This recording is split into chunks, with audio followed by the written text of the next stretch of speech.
Hello and welcome to the show. Now, I was thinking it was time to have another go with a relay race on Forza 6. These have been much fun. I wanted to again mix up the rule set ever so slightly.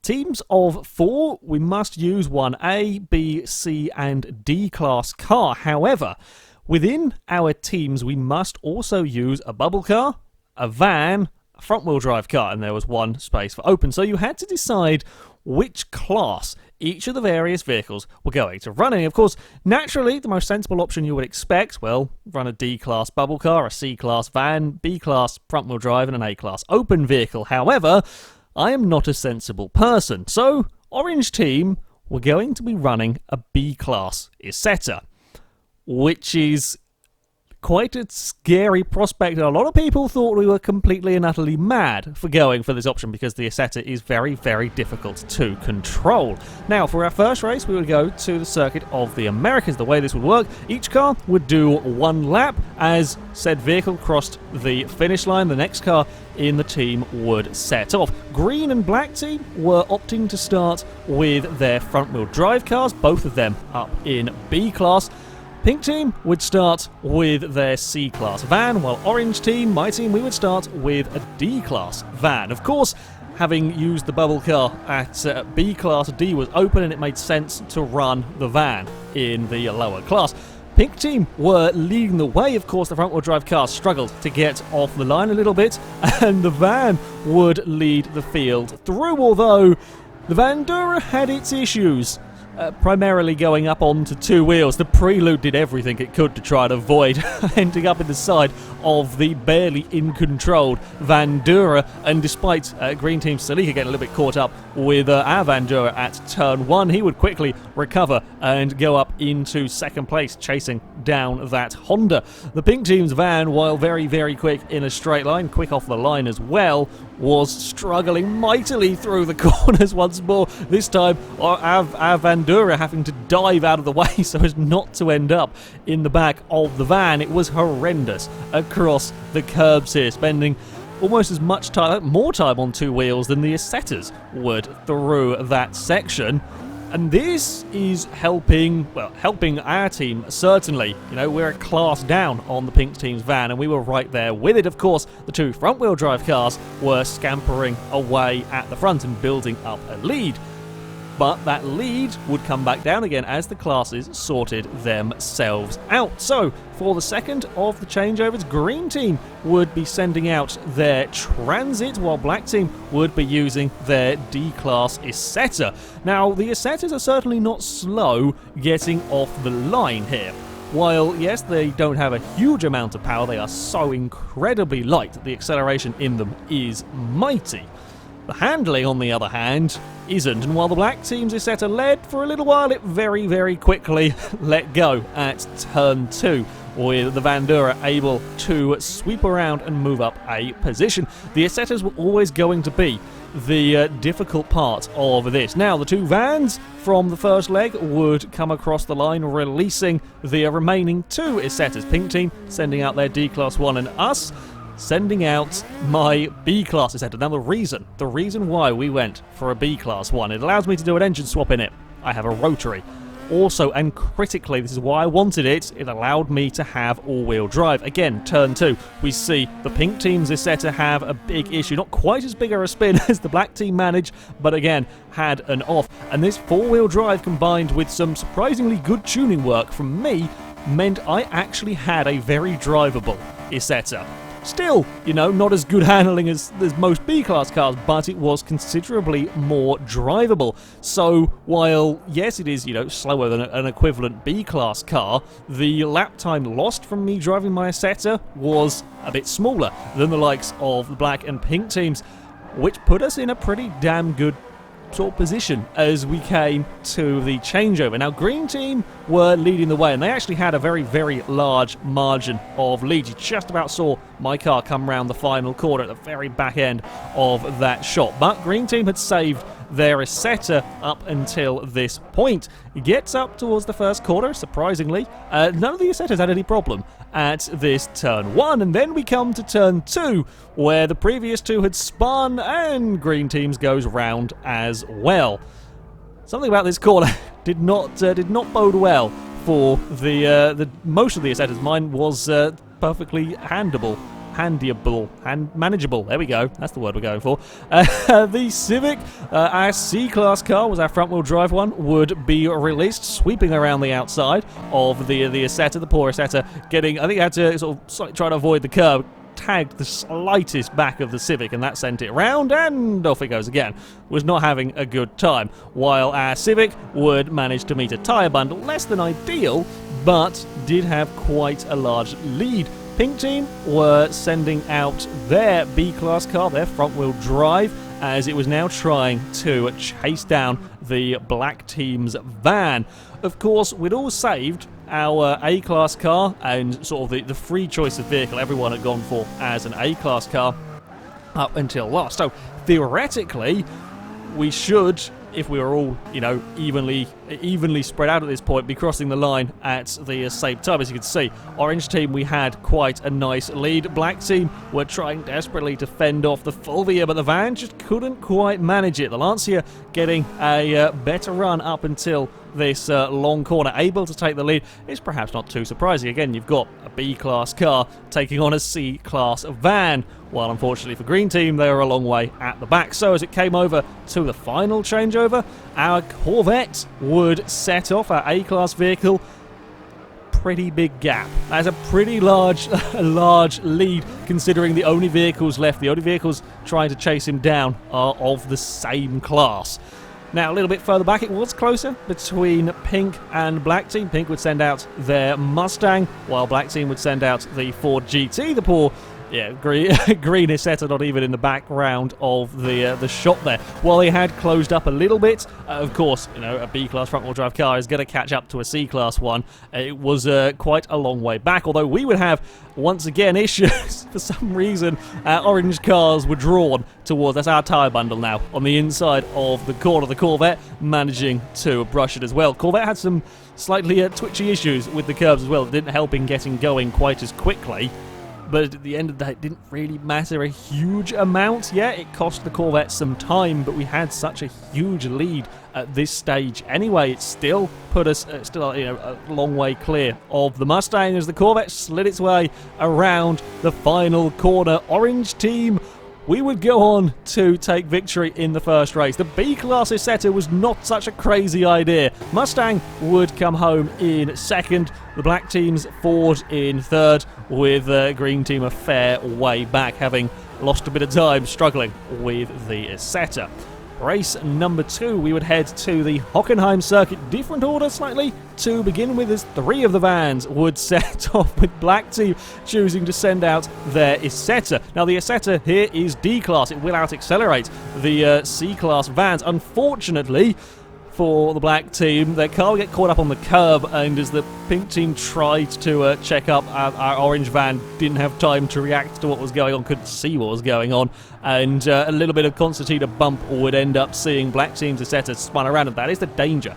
And that is why picking the order at which you send your vehicles out was equally important. The danger of racing a tiny little bubble car against 3 vans is always going to be coming off worst. As the vans head onto the back straight, the 2 C-Class vans were battling it out, with the Pink teams taking the lead, although once more was struggling with the corners all over the place, across the curbs. As I said, that Pink van was on its side more than all of the Isettas put together, I think. They spun more than went up on this side.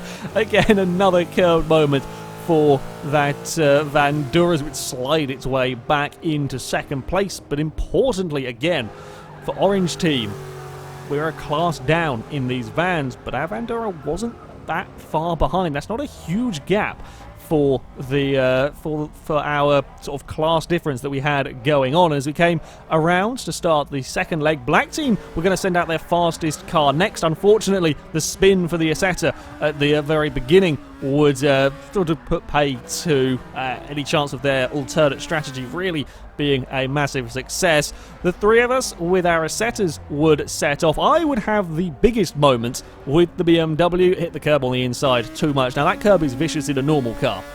Very vicious in a normal car.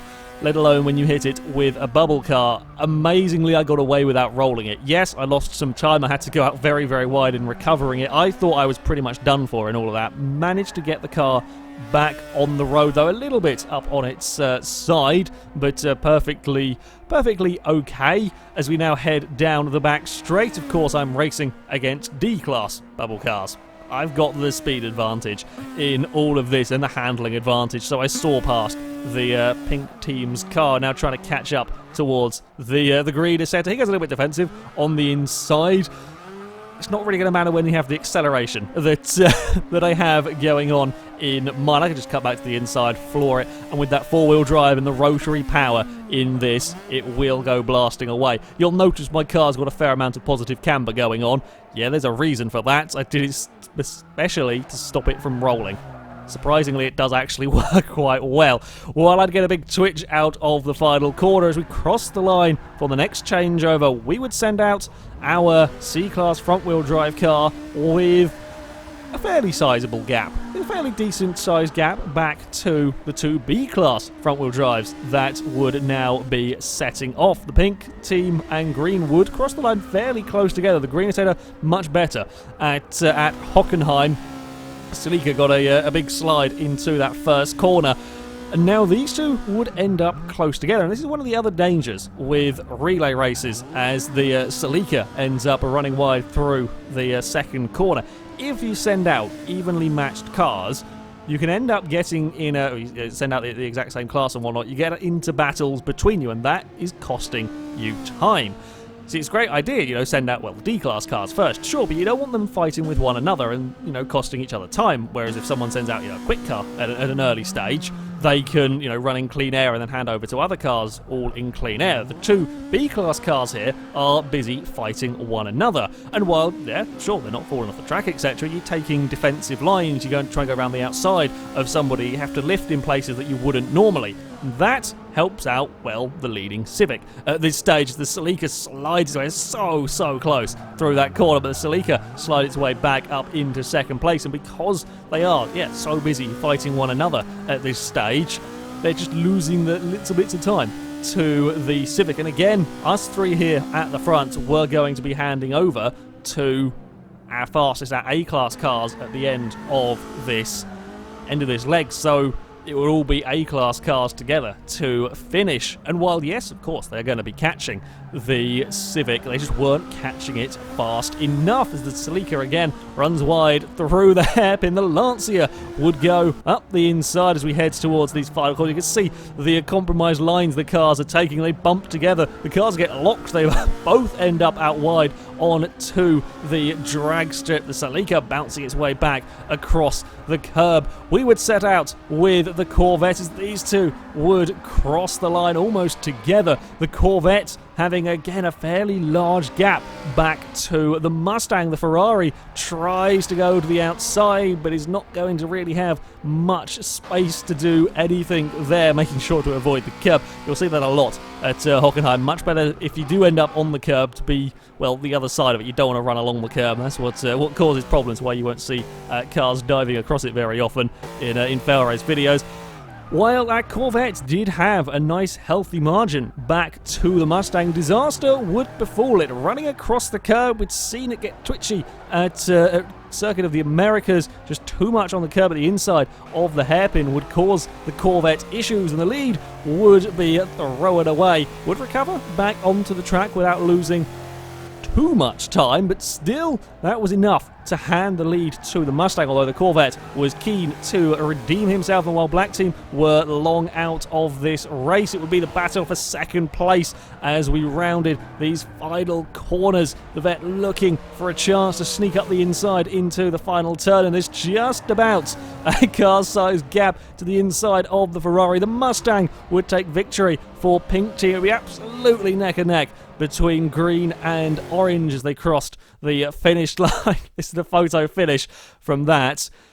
That's a hell of a close finish. The Corvette, though, would just get it. We know Forza measures where car counts as finished when the wheels cross the line. As you can see, the Corvette has just got its wheels on the line. The Ferrari a fraction back, but that is A very, very small margin of victory for that second place. For our final race, we will go to the Nurburgring GP circuit, an all-van opening round here in the pouring rain. Now, I'd set it to the rain to make it challenging for these. The van's liable to roll. The Iseta's very liable to roll in these kind of conditions, so it's going to be extra difficult for us driving these. The orange van did not really want to be at the middle of the track. They're a horrible puddle in the middle of the course. They really want to be either on the tighter line or the wider line. Still got away with it and would amazingly move up into second place in this race. And remember, our van is racing vans a class higher. And this is good news for us. The more that we slow these vans down, the better, the more advantage that we have in the latter stages of this race. Of course, the green team van would be escaping a little bit at the front, and these are quicker vehicles. Our Vandura would be put under increasing pressure, and it is a great move from the black team's van to go round the outside at the top of the S. Is a very, very good pass. That is a tough place to go too wide, with good handling cars in the dry, let alone in vans in the pouring rain. Pink team did want to try and get up the inside. The door, though, just closed. They get a little bit connected together.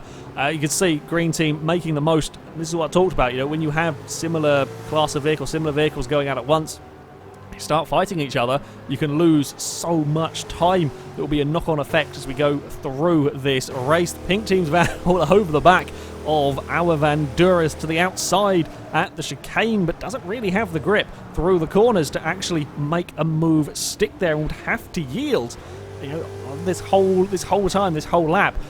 Our orange team, we were doing well at keeping the Vanduras at bay. It would be an all-Iseta lap 2 as green team handed over in the lead, black team in second. The pink team's Vandura would out-drag ours ever so slightly, but with a rotary power and four-wheel drive, I would launch the Iseta off the line immediately, getting us back into third place, almost catching the black team's car by the time we rounded turn 1. I knew I had to make the most of the B-class car here. We were going to be handing over to a lower-class vehicle next time out, so I needed to go and build a gap, which meant I couldn't afford to get into any trouble. And in the wet in cars like this, it's much easier said than done. It was all about finding what was a relatively comfortable limit that you could push them to, because losing, half a second a lap by just not quite driving as quickly was far better than losing stacks of time from making a mistake. You also had to be wary that, the cars you're driving are rather unwieldy, and I couldn't afford to be in the wrong place at the wrong time. Somebody make a mistake and me get tangled up, or just simply end up in the gravel trap myself. Fortunately, the four-wheel drive, the acceleration of my car made it that bit easier to find ways to skirt around these and get passes done cleanly. There would be a massive battle for third place here while I was busy out-dragging the green team's vehicle to take the lead of the race at this stage. These two will be battling for that third. A big slide from the black team's car. Got a wheel caught on a puddle, and of course, being so light, these things will get massively affected by the puddles if you just graze them. And of course, everyone being very, very mindful of the curbs. You didn't want to risk rolling these over. Pink car gets a fantastic run off the top of the S's there, but not quite close enough to try anything. Although as we go under brakes, it's a big kick of oversteer from the black team's car. Pink doesn't really have anywhere to go other than fire it up the inside. Both of them sliding. It's a fantastic overtake, and a really very, very good overtake from the pink Iseta there to make that one stick, with both of the cars pretty much on the limit of control. Now, I had managed to go out and build quite a nice gap. I hadn't got slowed down fighting with the Isetas as I handed over to our front-wheel drive C-Class car, but it needed a big gap. They were going to be handing over against the B-Class front-wheel drive cars. Black team was sending out their A-Class car now. The hope was the A-Class car should manage to breeze past these B-Class vehicles and not get caught in traffic too much. Unfortunately, that was not quite the case as we come through these opening corners. The Ford being forced to try and take, slightly different lines and just couldn't quite clear these cars. Now, I mentioned earlier, the same class vehicles get caught out, they'll get sent out at the same time. They can get stuck fighting like the Fulvia and Celica did at Hockenheim. It can get even worse for your team in terms of time penalty if a higher class vehicles get stuck. It is possible, especially through the tighter, twistier sections, just get stuck and then you're losing the extra time that you could have been gaining as well as being stuck in a fight. The Ford GT will clear the Fulvia, but it's how much time is lost in doing so. The Ford would then go and try and chase down the Toyota, and both of these cars, of course, would be catching the orange team. You can see our Civic out in front, but we had once again handed over in a pretty damn good position, getting our Honda nice and far out in front. And as quick as these cars were, they were just not quite able to do very much about chasing it down. The Celica running a little bit wide into the final corner. Now, the Toyota hadn't been compromised too much. While the Fulvia got stuck battling with the Ford for a little while and dropped back, the Celica hadn't had to worry. It got passed by the Ford, but it was only at the very, very end of its run. And as they would hand over, unfortunately for Black Team, the Ford not being able to make anywhere near the gains that they had hoped for, the front-wheel drive Prelude was always going to. Struggling Green Team would immediately move back up into second place. But again, we were now having the three of the A-Class cars were out on track, and the Corvette had got a nice tasted lead. Certainly the smallest lead that we'd handed over to the Orange Team A-Class car, but it was still a lead, and you know, they're in equal cars, no class advantage there. Black Team, yeah, hadn't managed to make the gains with the Prelude that they had been hoping. The Mustang would catch up and pass, fairly simply out-dragging the Prelude around the outside as well in the next corner. Bit of a slide from the Ford. Yeah, it was an interesting strategy. Could have worked for the Black Team had they managed to get far enough ahead, but at the end, yeah, Prelude unable to really keep any of the vehicles behind. At the front, the Corvette would have no curb issues this time out, while the Ferrari had remained relatively close in this one. It just didn't have an answer for the Corvette as we head down towards the finish line. It would be victory for Orange Team, second place for the Green Team, third for Pink, while the Black Team would have to settle for fourth. Certainly, probably the closest of the three races in many respects. Had we not thrown it away at Hockenheim with an unfortunate curb incident, it's would have been quite a dominant performance from Orange Team here. Going for the B-Class Isetta actually wasn't as dumb an idea as it sounds on paper. Yes, it was a huge amount of power going on in my car, but because I could make it four-wheel drive, I had more control, and I didn't lose as much time with the B-Class car as I think the other teams were with their D-Class Isettas. They just weren't as manageable, weren't as controllable as my car. Our van also did a very, very good job, and of course, couldn't afford to be making mistakes. But our D-Class van was not that much slower than some of the C-Class vans. It did hold its own very well. So we were handing over to our faster cars, our ideal cars, in much better positions. They didn't have to quite do as much work and so on. So yeah, weirdly, the high-class Isetta wasn't a terrible curse on us at all. It was a lot of fun. It was a lot of fun for this build. I'd hope that other people might have tried going with higher-class Isettas. No one was quite brave enough, so some fairly similar strategies, but still, this relay racing is always interesting. I do highly recommend you give it a go sometime, because yeah, it is certainly rather tense trying to keep everything together, especially when we have cars as crazy as these. However, that's always going to be it for this video, guys. Thank you very much for watching, and until next time, goodbye.